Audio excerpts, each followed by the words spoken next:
আপনি কি সূত্রের মাধ্যমে প্লাজো কাটিং শিখতে চান? তাহলে এই ভিডিওটা আপনার জন্য। এই ভিডিওতে সঠিক সূত্রের মাধ্যমে কিভাবে হাইয়ের মাপ বের করতে হবে প্রতিটা বিষয়ে ধাপে ধাপে বুঝিয়ে দেব, তাই সম্পূর্ণ ভিডিওর সাথে থাকবেন। লক্ষ্য করুন, সর্বপ্রথম কাপড়টা আমাদের এভাবে খুলে নিয়ে ডাবল ভাঁজ করতে হবে। তারপরে দুইটা মাথা এক করে কাপড়টা 4 ভাঁজে ভাঁজ করে নিতে হবে। তো এভাবে ভাঁজ করে নেওয়ার পর উপরে যে ছোট বড় কাপড়গুলো আছে এভাবে একটা দাগ দিয়ে এই কাপড়গুলো আগে সোজা করে কাটিং করে নিতে হবে। তারপর প্লাজোর নিচে মোড়ানি দেওয়ার জন্য 1.5 ইঞ্চি পরিমাণে কাপড় রেখে এভাবে একটা দাগ দিয়ে নিতে হবে। এরপরে এই দাগ থেকে আমাদের লম্বার মাপটা দিতে হবে। যেহেতু লম্বা 37.5, তো এই দাগ বরাবর লম্বার মাপটা ধরে উপরে যেহেতু আমরা রাবার দেব, রাবারের মোড়ানি কাপড়টা এখানে নাই, এখানে জয়েন দিতে হবে। এখন আমরা এখানে হাইয়ের মাপটা দিয়ে দেব।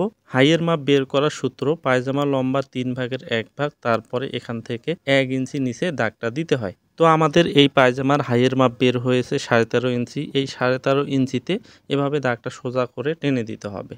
এরপর লক্ষ্য করুন, আমাদের পায়ের মুহুরি মাপ ছিল 20 ইঞ্চি, 20-এর অর্ধেক করলে 10 ইঞ্চিতে এভাবে একটা দাগ দেব। সেলাইয়ের জন্য 1 ইঞ্চি আর একটা এক্সট্রা দাগ দিয়ে দেব। তো উপরে এখন এখানে আমাদের হিপের লুজ দিতে হবে। সর্বপ্রথম বডি 4 ভাগের 1 ভাগ দেব। 36 ইঞ্চি বডি, 36কে 4 দিয়ে ভাগ করলে 9 ইঞ্চি। এরপরে এখানে আমাদের লুজ রাখতে হবে 4 ইঞ্চি।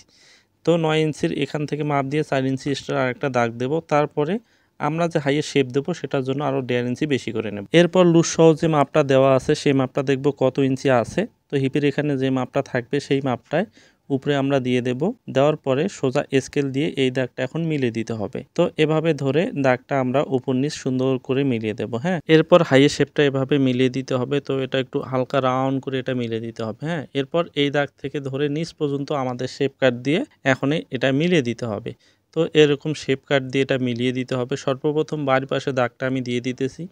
তো এভাবে ধরে শেপটা সুন্দর করে মিলিয়ে দেবেন। হ্যাঁ, এখন ভেতরে আমাদের যে দিক দিয়ে সেলাই দেব সেদিক দিয়ে আরেকটা মার্জিন দিয়ে দেব। তো ভেতর পাশে যেদিক দিয়ে সেলাই যাবে সেদিকে এই দাগটা সুন্দর করে উঠিয়ে দিলাম।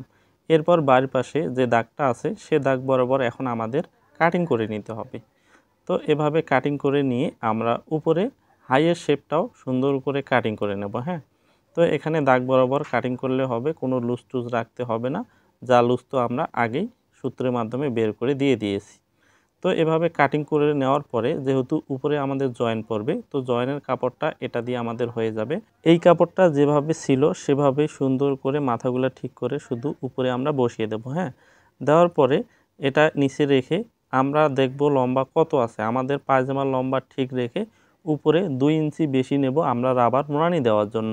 এভাবে নিয়ে আমরা এই দাগটা সোজা করে টেনে দিয়ে আমরা এটা কাটিং করে নেব।